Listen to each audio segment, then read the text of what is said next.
আপনারা যেখান থেকে দেশ রূপান্তরের সঙ্গে যুক্ত রয়েছেন সবাইকে স্বাগত। আমরা আপনাদেরকে জানিয়ে রাখতে চাই, রাজশাহী বিশ্ববিদ্যালয়ের রাকসু নির্বাচন আজ সকাল 9টা থেকে ভোট গ্রহণ শুরু হয়েছে। বেলা বাড়ার সঙ্গে সঙ্গে ভোটারদের উপস্থিতির সংখ্যা অনেকটা বেড়ে চলছে। আমরা আপনাদেরকে দেখানোর চেষ্টা করছি যে হোসেন শহীদ সোহরাওয়ার্দী যে হল রয়েছে, হলের সামনের থেকে সরাসরি যুক্ত। আমরা এখানে বেশ কয়েকজন ভোটারদের সঙ্গে কথা বলেছি। তারা যেমনটি জানিয়েছেন, এখনো পর্যন্ত শান্তিপূর্ণভাবে তারা ভোট দিতে পেরেছেন, তবে কোনো ধরনের আশঙ্কা এখনো পর্যন্ত তারা দেখছেন না। তবে অন্যদিকে বিভিন্ন প্রার্থীরা যেমনটি বলেছেন যে এরকম সুস্থ নির্বাচন হলে, তবে বিকাল 4টা পর্যন্ত যদি চলমান থাকে, তাহলে শতভাগ তারা আশাবাদী ভোটাররা তাদের যে যোগ্য প্রার্থীকে বেছে নিয়ে ভোট দিচ্ছেন, তবে সে যোগ্য প্রার্থী কে তারা বিজয় করে নিতে পারবেন কোনো ধরনের বিশৃঙ্খলা সৃষ্টি ছাড়ে। তবে বিভিন্ন ভাবে বিভিন্ন জায়গা থেকে যে আলোচনা সমালোচনা উঠেছে জাহাঙ্গীরনগর বিশ্ববিদ্যালয় এবং চিটাগং যে চাকসু নির্বাচনকে ঘিরে, তবে সেটি একেবারেই দুঃখজনক এমনটি কিন্তু অনেকে জানিয়েছেন। তবে এখান থেকে প্রার্থীরা এবং ভোটাররা যেমনটি প্রত্যাশা করছেন যে শান্তিপূর্ণভাবে যেভাবে ভোট গ্রহণ এখনো পর্যন্ত চলমান রয়েছে, বিকাল 4টা পর্যন্ত চলমান থাকবে। তবে ভোট গ্রহণ শেষে শান্তিপূর্ণভাবেই ভোট গণনার মধ্য দিয়ে বিজয় প্রার্থীকে ঘোষণা করা হবে। আমরা এখানে কথা বলবো একজনের সঙ্গেই, একজন প্রার্থী রয়েছেন, যে আপনার কাছ থেকে একটু জানতে চাই, আপনি বলবেন যে ভোটের পরিবেশ কেমন দেখছেন, এখনো পর্যন্ত কোনো ধরনের অভিযোগ আছে কিনা? এভাবে যদি ভোট গ্রহণ চলমান থাকে বিকাল 4টা পর্যন্ত, তাহলে যে অন্যান্য জায়গা থেকে যে সমস্ত অভিযোগগুলো উঠেছে যে পোলিং অফিসার যারা রয়েছেন তারা মোবাইল ফোন ব্যবহার করছেন ভিতরে, যেটি নির্বাচন কমিশনের নীতিমালার ভিতরে বলা হয়েছে কোনো ধরনের ইলেকট্রনিক্স ডিভাইস ব্যবহার করা যাবে না। আসলে বিষয়টি আপনার কাছে অবগত আছে কিনা, বা নির্বাচন নিয়ে এখন পর্যন্ত কোনো আশঙ্কা আছে কিনা? ভোটের পরিবেশ আপনি কেমন দেখছেন, এই বিষয়টি বলবেন। ধন্যবাদ। ভোটের পরিবেশ আলহামদুলিল্লাহ সকাল থেকে এখন পর্যন্ত খুবই ভালো চলছে, সুষ্ঠুভাবে চলছে এবং অনাকাঙ্ক্ষিত কোনো ঘটনা ঘটেনি এবং আশা করছি যে শেষ পর্যন্ত এরকমই হবে।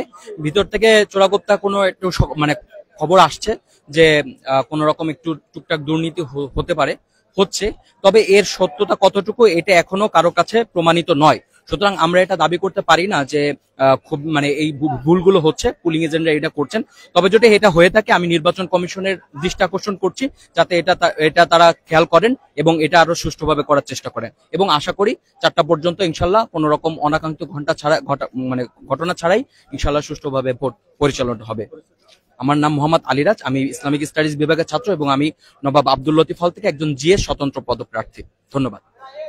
আমরা কথা বলছিলাম এখানে একজন প্রার্থীর সঙ্গে, তিনি বলেছেন যে এরকম সুস্থ নির্বাচন কিন্তু তারা প্রত্যাশা করছেন।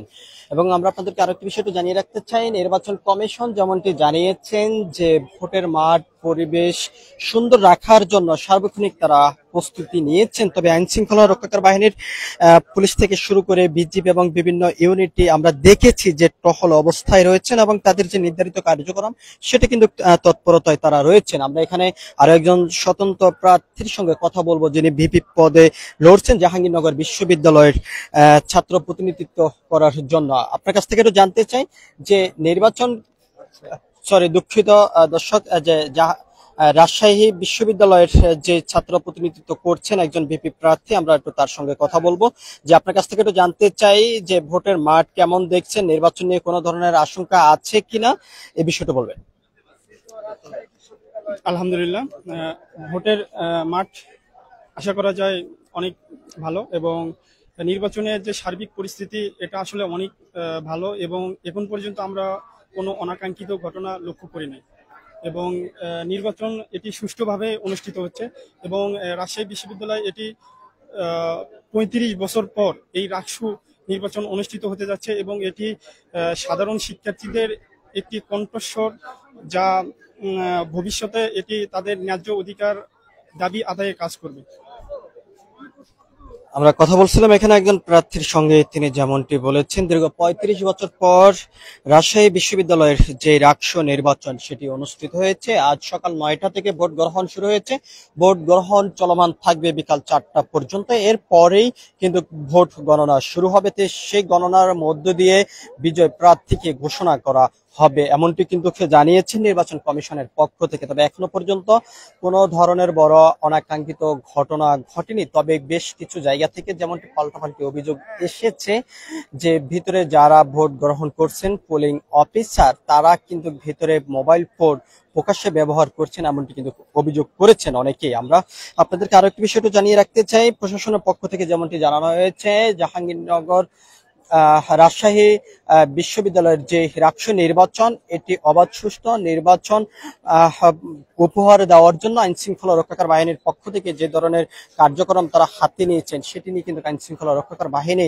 ব্যাপক তৎপরতা অবস্থায় রয়েছেন এমনটি কিন্তু জানানো হয়েছে। তবে নির্বাচন কমিশনের পক্ষ থেকে যেমনটি জানানো হয়েছে, তবে বাংলাদেশে একটি ইতিহাসবিহীন নির্বাচন উপহার দিবেন, অবাধ সুষ্ঠু নির্বাচন উপহার দেওয়ার লক্ষ্যে কিন্তু নির্বাচন কমিশন যেই উদ্যোগ এবং যেই নীতিমালা হাতে নিয়েছেন সেই নীতিমালা অনুযায়ী এখনো পর্যন্ত নির্বাচন চলমান রয়েছে। তবে এখনো পর্যন্ত কোনো ধরনের অনাকাঙ্ক্ষিত ঘটনা ঘটেনি এমনটি কিন্তু আমরা দেখেছি এবং বিভিন্ন জায়গায় খোঁজখবর আমরা নিয়েছি। তবে বেশ কিছু কেন্দ্রে আমরা যেমনটা আমরা দেখেছি, তবে সকাল থেকে ভোটারদের সংখ্যা কিছুটা কম থাকলেও তবে যত বেলা গড়াচ্ছে তত ভোটারদের সংখ্যা বেড়েই চলছে। তো সবকিছু মিলিয়ে এ ছিল এখনকার মতন রাজশাহী বিশ্ববিদ্যালয়ের যে হোসেন শহীদ সোহরাওয়ার্দী হলের সামনের থেকে এখনকার মতন এই ছিল আমার কাছে সর্বশেষ।